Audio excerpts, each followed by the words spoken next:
It's good to see all you faces out there, and it's always good to be at Indio High School, my alma mater, class of 1998. And I actually see some of my teachers in here, right? So I'm gonna do real well, Ms. Rios. So, for those of you who don't know me, my name is Wayman Furman. I am a council member here in the city of Indio, and I'm also your former mayor from 2022. And I'd like to just give my appreciation and a debt of gratitude to Principal Derek Lawson and Assistant Principal Congressman Dr. Raul Reese.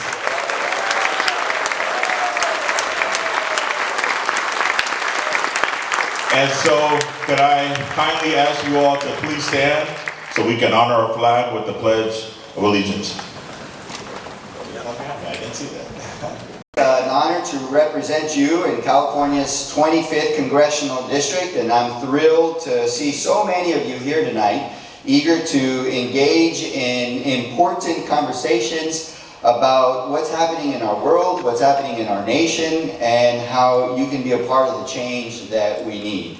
And before we begin, though, I want to give a little moment of silence for the victims of the FSU school's shooting.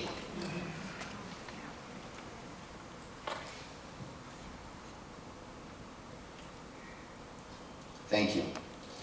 Also, a huge thank you to the security personnel and the officers in uniform, first place, and who I am.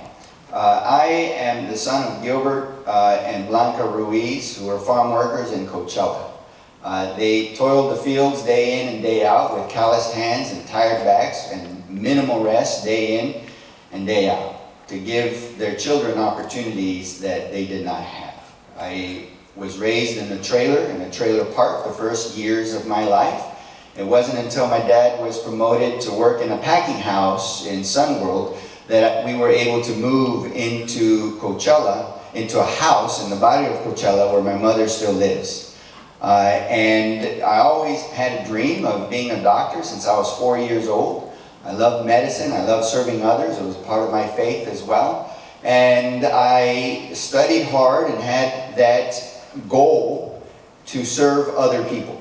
My older brother was the first to graduate from high school in the whole family. And I followed. He was the first to go to college. I followed. And then I went to UCLA, Harvard Medical School, Kennedy School, Public Health School, and came back home to fulfill a promise I made to come back and serve the community.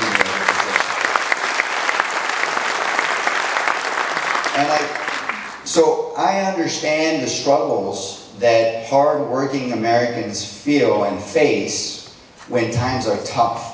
And I understand the power of community and the importance of helping your neighbor. I understand the drive and the hard work that our farm worker community has taught me to never give up on someone's dream and to always work hard and diligently to take care of your community and take care of your family and also your neighbors. And when also securing and delivering $250 million towards the Salton Sea. That's the most investments that the federal government has made. And also in addressing the environmental and public health challenges in our region.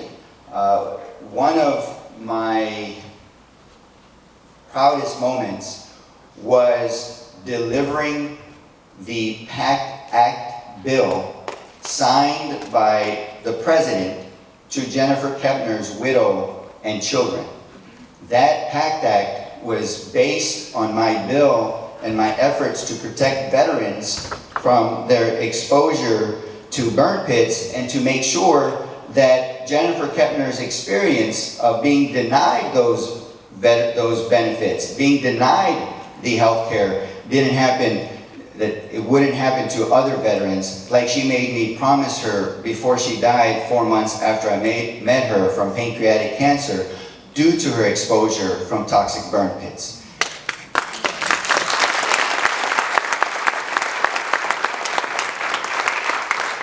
So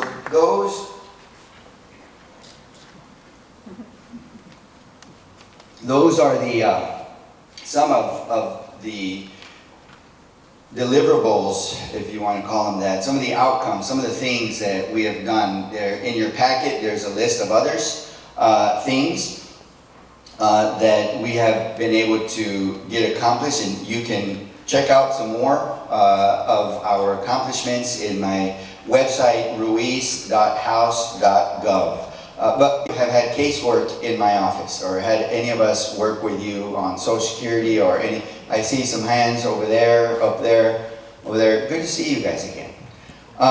So if you're having troubles with federal agencies like Social Security claims, or VA benefits, or Medicare, or immigration paperwork, or even delayed tax refunds, my team is here to help you navigate the bureaucracy. We have pretty large size scissors that we've been pretty good at cutting the red tape in order to get you the benefits that you've earned and that you've deserved, or to resolve some of the problems and delay tactics that the federal government sometimes has. So since I entered Congress, for example, my office has resolved over 12,400 cases.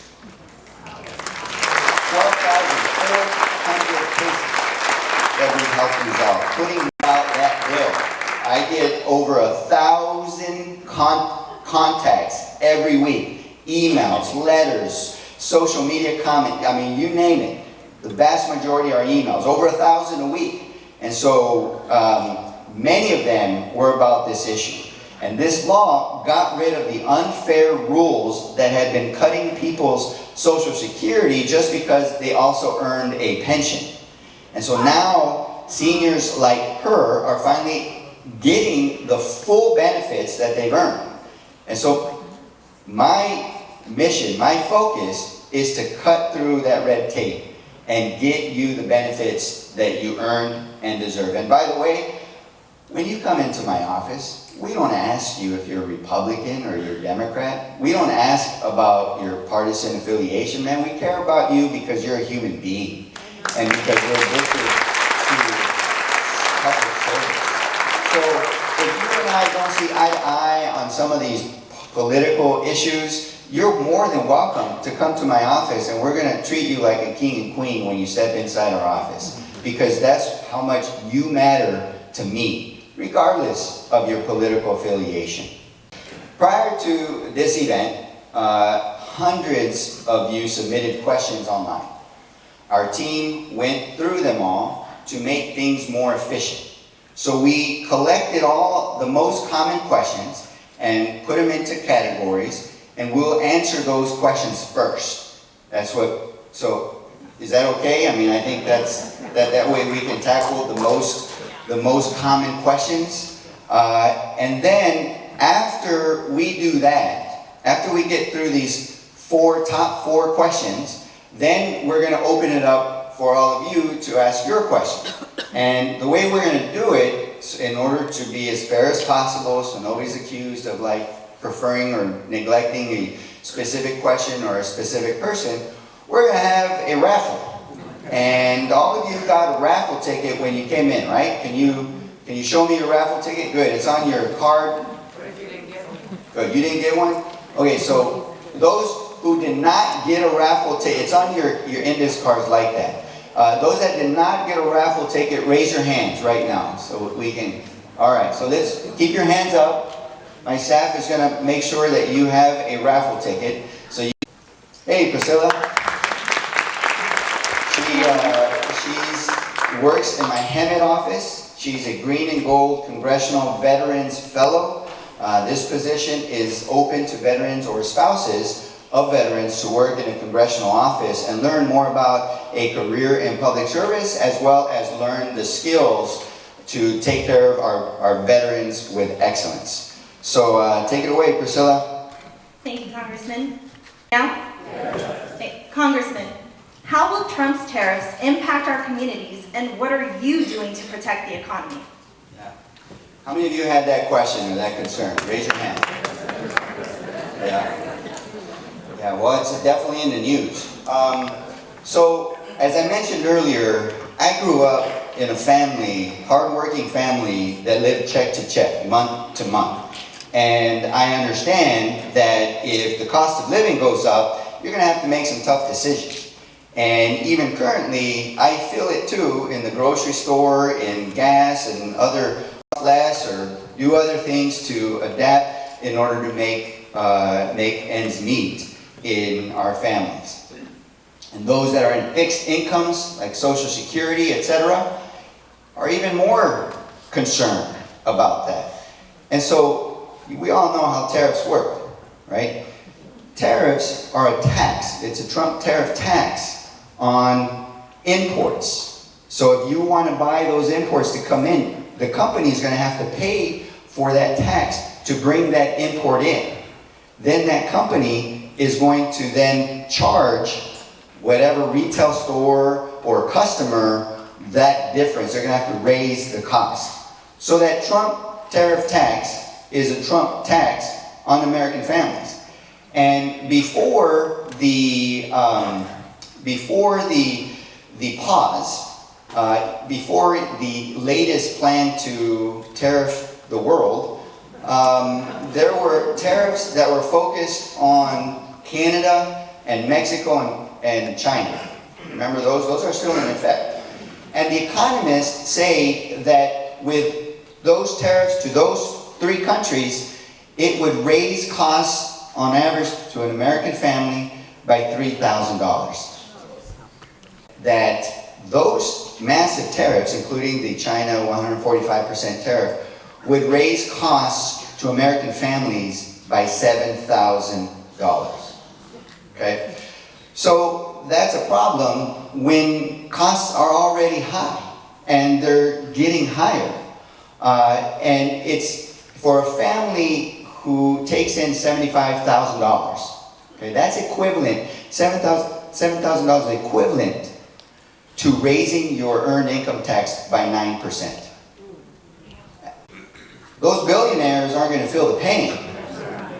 It's you and me and working families that are going to have to suffer through that pain. And when the stock market collapses, who do you think is buying shares?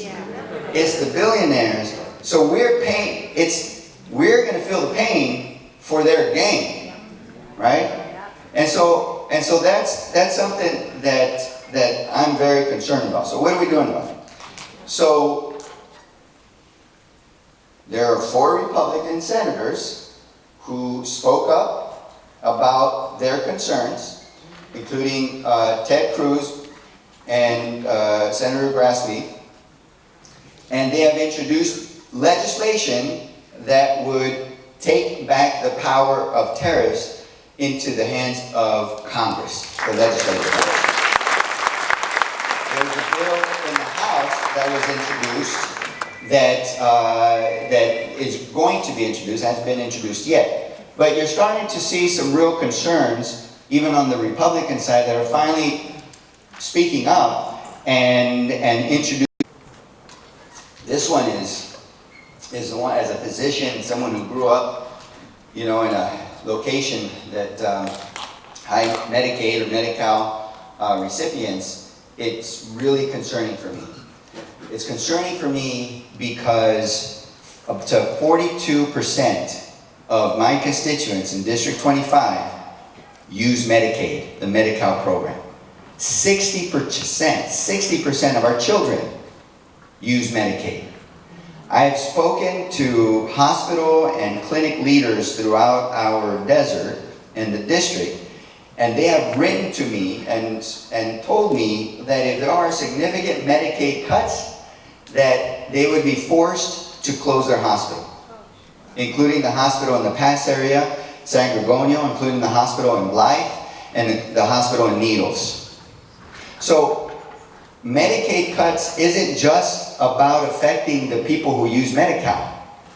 Whether you have Medi-Cal or whether you have private insurance, if the hospital closes, where are you going to go get your emergency care? I also spoke to physicians that said, look, if they do per capita caps or block grant to the state of California, the state of California is then going to do, the first thing they're going to do is they're going to cut physician and provider reimbursement rates. then go shop and move elsewhere. So if you have Medi-Cal or you have private insurance, there's going to be less access to healthcare here. And the way I know that they're going to go after Medicaid in a fundamental way that's going to reduce the cost of Medicaid, in other words, cut Medicaid, is because I sit on the committee, the Energy and Commerce Committee. It's the committee with the biggest jurisdiction, and it also has healthcare as a subcommittee, and Medicaid is under that jurisdiction as the Department of Commerce, the Department of Energy, and Health and Human Services. It's got a big jurisdiction.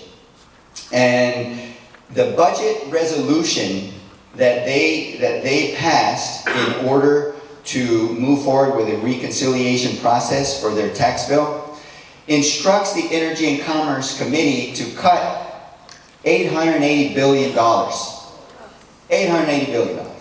So, if you zero out, the Department of Commerce programs, if you zero out the Department of Energy, if you zero out all the other programs like in Health and Human Services, all the public health programs, you would only be able to cut $200 billion. So where are they going to get the other $680 billion? It's going to be Medicaid. Okay? And the way they're going to do it is threefold. One is they're going to require work requirements. We're not cutting benefits, we're just going to make sure people report consistently, repetitively, fill out applications, sign up and prove that they're working. Well, in a high poverty location where there's high unemployment, then that's going to be difficult for individuals. The state of Georgia tried that, and they realized that it actually cost the state more to administer this program than it was to just simply provide the health insurance to the people. And so they reversed it and they cut it. The other way, how many of you have that question? Well, it's concerning.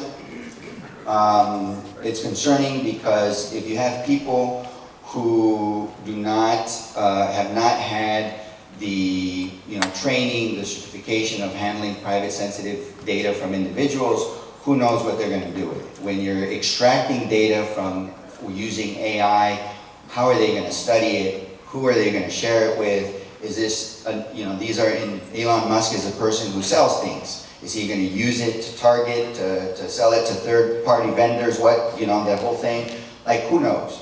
But all I know is that I've been taught all my life to keep your social security number private.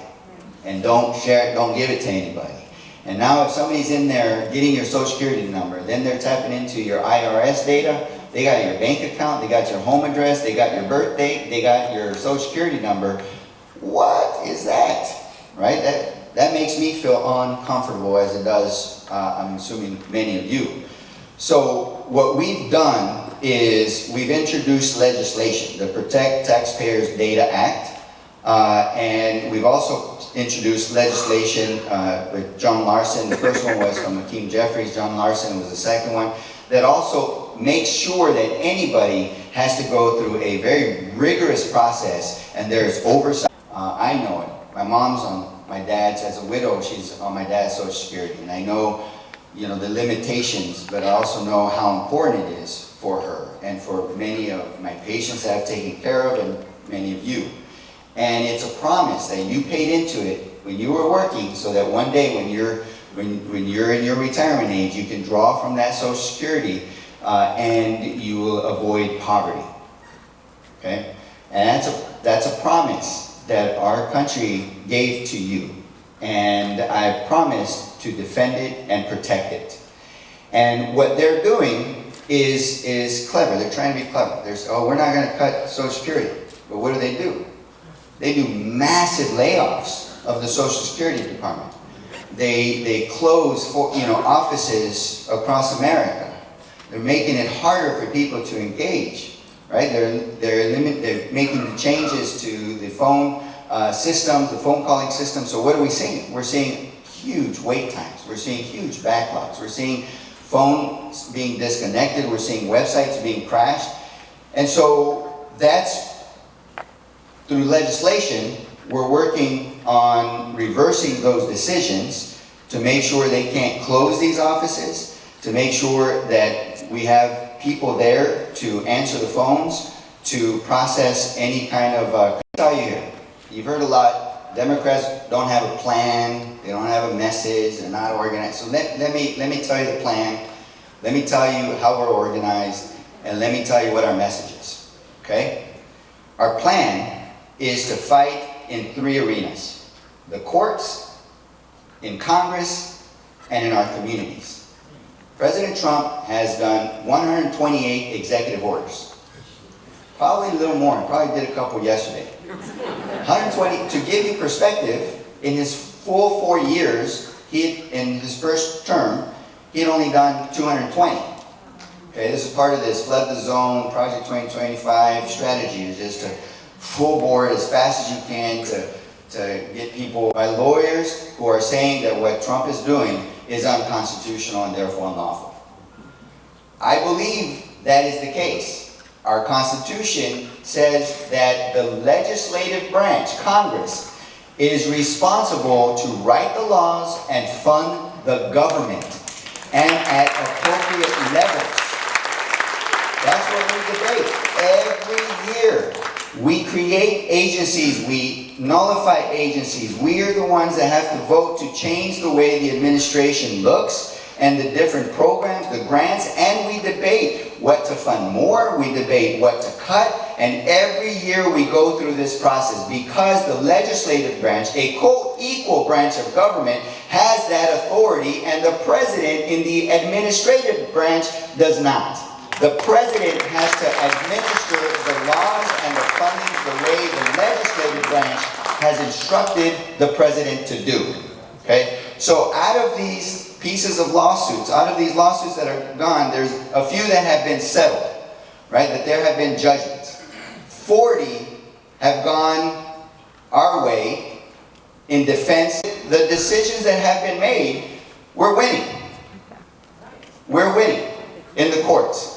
We, Hakeem Jeffries, as part of the House, have introduced legislation, a lawsuit against his executive order forcing people to show their ID when they vote. We also have a task force of brilliant lawyer representatives that are tracking, following, writing amicus briefs for us to support these lawsuits and to really make people know, help people see what's happening in the courts. The second way is Congress. In Congress, we have introduced multiple pieces of legislation to reverse the mass layoffs, to reverse the elimination of agencies, and to protect our privacy. We all know Democrats don't have power in Congress right now. The Republicans have the House, the Republicans have the Senate. None of our bills are going to move through committee, but we push and fight in Congress to hold the administration accountable, to hold the Republican majority accountable so they can do their job, invite them in so that we can have a conversation in the open with transparency in front of the American people to say, show me what you're doing and why you're doing it. Give me those results. Okay? And that's what we're demanding, and we're not waiting. I have gone to the VA department and have demanded a meeting. I've gone to the Health and Human Services, demanded a meeting with with Secretary Kennedy. I have mobilized, and we're keep moving forward. So that's Congress. Now in the community, engaging, we're listening, we're speaking. We want to educate and talk about what's happening and what the moves are going to be. I just told you, mark my words. Mark my words. In about 2 to 3 weeks, they're going to reveal their plan to drastically change Medicaid. And you're going to remember, you heard it from here first, on what they're going to do and how they're going to do it. In about 3 weeks. And so in our communities, we're mobilizing. Because public sentiment, as Abraham said, with it, you cannot lose. Without it, you cannot win. Public sentiment is everything in our democracy. So this is where we need to engage. This is where we need to write our letters. This is where we need to make our phone calls. This is where we need to stand up and organize and be present. So thank you for being here. For example, No, it doesn't. You're the reason why Trump is in office, because you didn't Shame vote. on you! Shame on you! Free Palestine! On you. Free Palestine! Free Palestine! Blood on your hands! so here's a very important thing, is that we may disagree, especially on the tactics, but I will fight tooth and nail to defend her right to say what she wants to say. I will fight tooth and nail to make sure that she has the opportunity to voice her opinion. I will fight tooth and nail to keep her freedom to protest and to yell whenever or however she wants to protest. I will fight for that right, because that right is in jeopardy right now.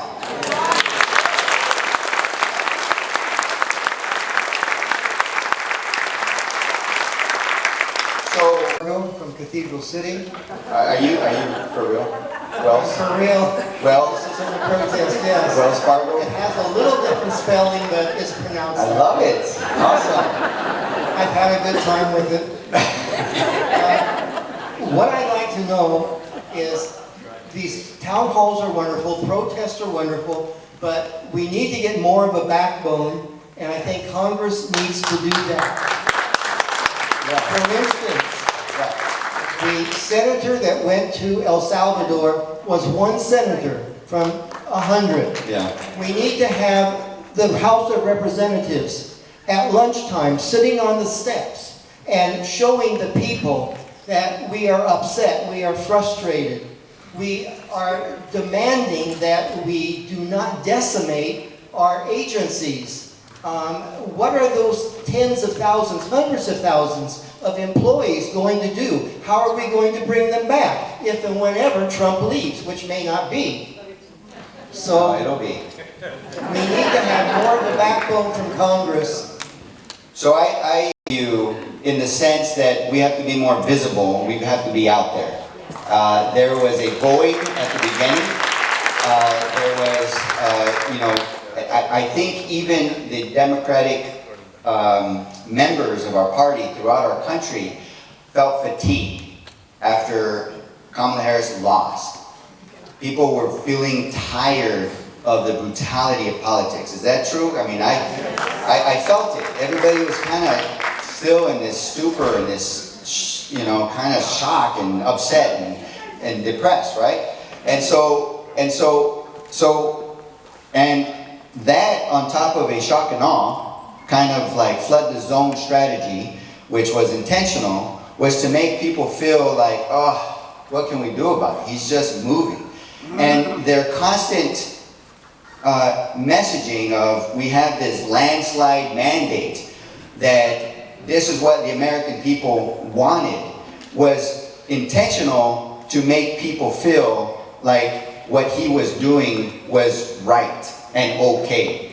And so we're seeing massive rallies, you're seeing massive protests, you're seeing massive town halls, you're seeing Democrats in Republican districts, in very safe, strong Republican districts, have the courage to go up and speak their minds. You're seeing that, okay? You're also seeing us communicate with the population in a very different way, okay? If you ask all the people that voted how they get their primary information, the people that get their news from traditional sources like Fox News, CNN, MSNBC, TV, like newspapers, Washington Post, Wall Street Journal, LA Times, like radio, Kamala Harris would have been our president. She won that population. If you ask people who say that they get their news from social media, from influencers, and from podcasts, that's where Donald Trump's campaign targeted that population, low information, low propensity voters, with a lot of disinformation. And so you're seeing a lot of restructuring in the way we communicate, that you're seeing a lot of me face to camera, all amateur, trying to fix my hair in front of the, all that stuff. Who knew the more amateur you look, the better it was? But we're speaking in our kitchens, we're speaking where we are, we're telling our stories, and we're laying it straight, right? And then in terms of the organizing that we're doing, there are a lot of Democrats who are going into all different Republican districts to take the message that we need good change, not bad change, good change throughout our country, and to motivate and activate our voter base. And the good news is that there's hope. The good news is that we have recent elections where we have increased the Democratic vote by 16%, 16 points. If that is sustained, if we continue to gain that kind of new voters or Democrats to come out and engage because they're fed up, or to have moderates come over and vote for the Democratic candidate, then there's projections that we could win the House by 60. By 60. So, and that's part of the plan. That's part of the plan. We're in a position right now, given the trifecta, that we're working hard so that in 2028, and I know many people feel we don't have that much time, and I feel that we need to be very vigilant and fight back with everything we have. But our plan is to then win back the House so that we have at least the House to demand answers, to block this agenda, to reverse some of the things that he's done. Thank you. Really appreciate it. And freedom of speech, like that lady is there, that was handled so well. Thank you. And we don't want to kick her out. We want to honor people like that and let them have their freedom of speech. Okay, what can we do collectively to push back against the cruel and illegal action of the Trump administration is taking? So, which of the several legal actions? Just all of them? Okay. So first, yeah. So, because we're not in the majority party, we're relying heavily right now on the judicial system. Okay? We are relying heavily on the judicial system because that's the rules of our Constitution. Now, but we're moving it forward in the courts, in Congress, and in our communities. Public sentiment is everything. With it, you cannot lose. Without it, you can't win. I'll take it on. And thank you for your service too, my friend. Thank you.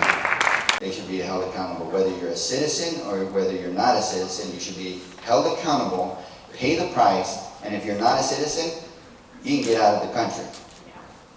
We can all agree on.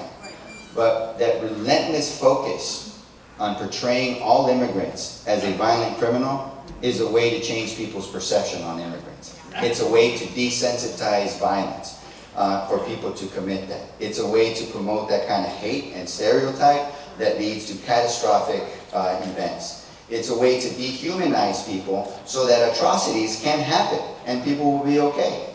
So before, there was a way where there was a priority system where there was executive orders and understandings that the DHS, ICE, CBP, and others would focus their time and effort and resources in going after the violent criminals. Okay? And there were specifically said, that grandmother that walks her child to elementary school, or the family that goes to church every Sunday, schools, churches, and hospitals are more like humanitarian zones, right? If there's a criminal and they're there, they can go in regardless, right? But you're not going to go and arrest and deport people who are worshiping kids who are studying or people who are sick that didn't commit any crime. Okay? So even people with green cards right now, if they had a DUI, years ago, or they had, misdemeanor, are being targeted and sent out. People who have real reason and visas to be here, if they have a difference of opinion, like the students that she was mentioning, are being confiscated, taken, and held as prisoners with the threat of deportation. And I don't agree. We don't have to see eye to eye, but I can say I'm opposed to that. I can say that we need to be a country that respects the freedom of speech and the ideas, and that we have due process. And we have to give everybody the opportunity to have their day in court. So, and it's part of our Constitution, exactly, and it says people, all people, not whether you're citizens or not. So I think that unless we have a change in administration, the things that we can do is educate with Know Your Rights, not only to immigrants or people that are here legally but are non-citizens, but also U.S. citizens that are being racially profiled and arrested as well, and have to undergo a lot of burden to demonstrate that they are actually U.S. citizens.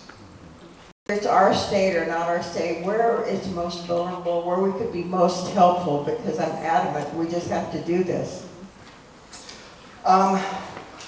There are rules in the House where I can't speak to advancing campaigns while in an official taxpayer event. But there are websites that you can go to that can clearly show who the targeted members are.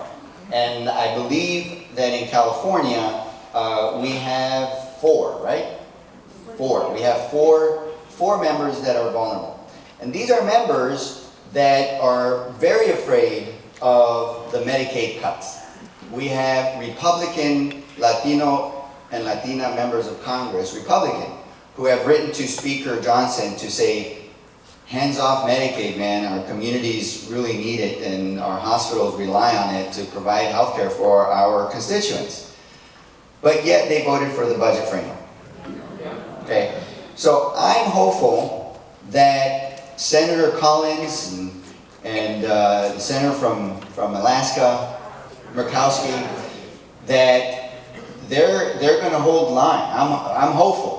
I'm hopeful that we're going to win this fight. I'm hopeful that Medicaid is going to be the thorn that is going to cut progress on this tax bill that's going to result in massive cuts to our agencies and services in order to provide tax breaks for multinational corporations and the wealthiest in our country. That's where we need to focus. And our message has to be the cost of living. What was Trump's strength in this election is now his weakness. And polls are showing that. People are waking up and seeing that he hasn't done a single, not one executive orders that would result in lowering costs. The Republicans, the majority, have not advanced a single bill through any committee that would deal with lowering costs of living. And now costs are going up. With tariffs, they're going to go up even more. Retirements are going. Two numbers are 2586. It's long overdue. It should have been implemented in 1972. The Congress told us to implement in 1968. Nixon had a plan in 1969, and it almost happened, but it didn't. Yeah. And that was the biggest mistake this nation has ever made. We could have avoided so much suffering from poverty these past 50 years. And it's getting worse and worse and worse. I work 6 days a week, 7 days a week. I can barely make it. And I got a good job. I make $32 an hour. And I work 50, 60 hours a week, but it's still not enough. We need universal basic income. We need universal health care. We need universal higher education. We need universal public transportation.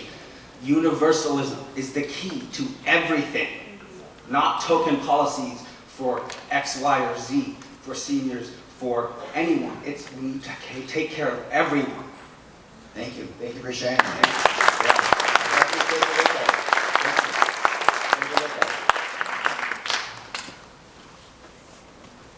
Next. Bullied by the Trump administration to do away with DEI, to control student outbursts and free speech, and also to try to control the curriculum at universities. I have 2 grandchildren that are in college, and they're being severely affected. What is going to be done about this? So when the leader of the most powerful nation starts to attack anybody or defund programs that are not aligned with his way of thinking, when they start to secretly arrest individuals that don't share the same opinion, when they start targeting people with different ideas and defunding their programs, that starts sounding like a dictatorship. Okay? When they pick and choose which laws to follow, when they don't follow the rules of our Constitution, that starts sounding like a dictatorship.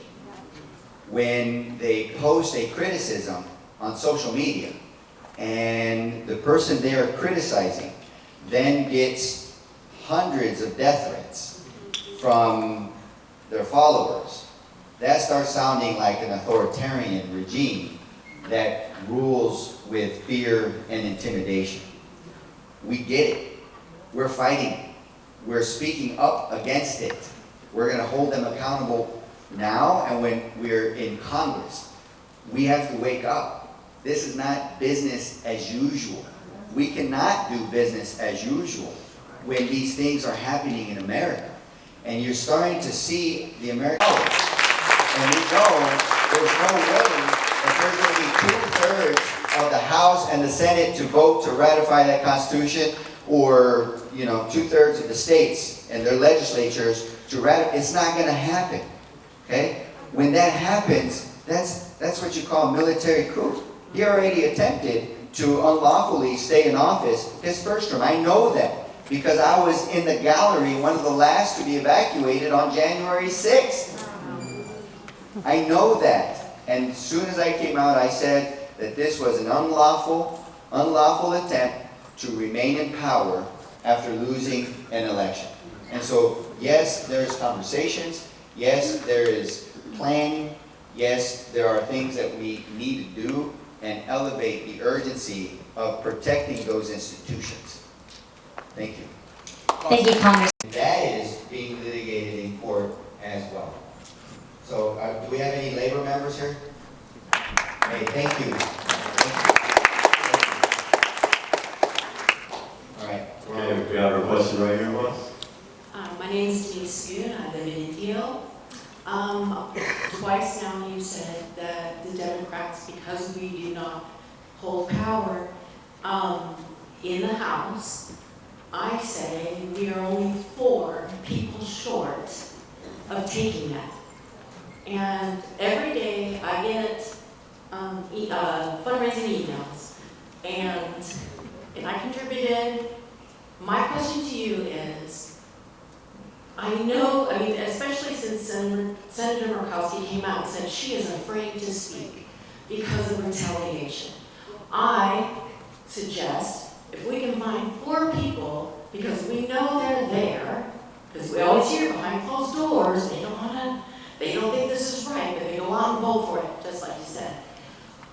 Can the Democratic Party pay for security for 4 people to come out and do the right thing? I would contribute to that. Those emails I get every day, I think I contributed. But I would pay to have security for somebody to stand up and do the right thing. And I know that sounds crazy, but it's not a bad idea. There's people, it's like, come on. We only need 4. Yeah, Republicans who left because their kids who were in college were being followed and threatened. Okay, so this is the state of our country. It's real. This is what's happening. Okay, now, and the more you oppose or the more you speak up, the harder the attacks are going to be, and it's intentional.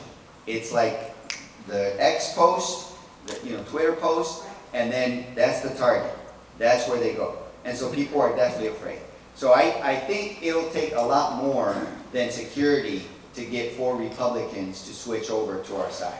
It's going to take a lot more of that. It's going to take their constituents being outraged, and then we win that house, or they decide to have a change of heart and mind and to vote for the way that we need them to vote. It's going to take a lot of pressure to Speaker Johnson and the chairs of those committees to do their job and hold the administration accountable with their oversight powers that our Constitution gives them to do in Congress to hold our administration accountable and to demand that they're transparent and answer to the American people. But I agree, security is key. It's happened once before when we've had, in our history, once, where we've had such a tight margin and it flipped during the middle of that Congress. And, we came pretty close, no cigar, but we really made gains in some of these races. 2 members of the Democratic Party died. One of them, my friend, Raul Grijalva. And so, we're down 2 as well in this scenario. I think we have our next Going treatment for my KS, which has come back for the 3rd time. I'm very concerned about, one, that my trial, I'm going to with Doge, who knows whether or not I am now on a target because of my HIV status. It's very scary, and I want to know what am I supposed to do to relieve some of the stress that I feel I'm going through just because of my medical history. I hear you. A lot of the CDC, Department of HIV Prevention, and I spoke to that on TV and on social media. We have 4 times the national rate of HIV here, and the concern also in terms of defunding the PrEP treatment to prevent and other treatment is also real. And what the Affordable Care Act did is they expanded the eligibility for people to enroll in the Medicaid program, and we had millions of people that were able to enroll and receive the treatment. Many of those patients had HIV. And so with Trump's attempt to cut the Medicaid program, with their intention, they haven't done it yet, but their intention to eliminate that HIV prevention program is going to put a lot of our patients and all of our neighbors in jeopardy. And so I think this is, what's that? Can the state or county step up their game to help people? Yes. Yeah, so I think that what we're going to have to do is finding local solutions within our state, within our communities, pick up and our philanthropic efforts to help individuals until we get back the House, and then we can move forward a budget that will bring those programs back. But right now, that's where the fight's at. And in terms of your anxiety, I feel it too. I have lost lots of sleep since January 20th. And when I wake up, it's hard to go back to sleep. And so the way, one is take care of yourself. I'm learning that. I'm a doctor. I'm allowing myself the time to run in the mornings and to breathe and meditate through this, because we need everybody healthy. We need everybody to fight to the best of our ability. And so I encourage you to do the same and to not lose hope. One thing I want everybody to walk out here is that I have hope. You should have hope. We're winning in the courts. We're seeing public sentiment in our favor with outrage. Okay? Now, when they talk about what happened in 2010, Roger Stone, it's in his documentary. It's in his documentary where he literally paid people to show outrage at these different election booths and at different rallies and in different town halls. They did that in 2010. This is organic. This is people who are upset and have a visceral fear about their livelihoods, about their ability to pay for food, their rent, and their ability to have rights in our country. So I hear you, and we're all in this together, and I'm not going to leave you, I'm not going to abandon you. I will be by your side fighting this fight till the very end. Okay?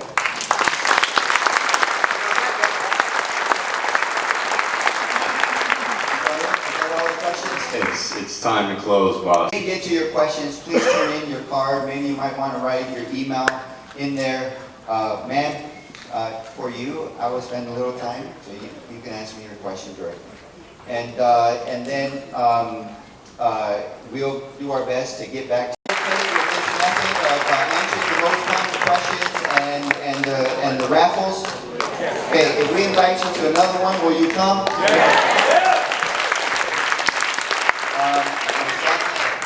Excuse me? A bigger venue next time, yes. So if you all, I think folks want to take some photos. If you all want to take a photo, I'll be here. I'll answer some questions too.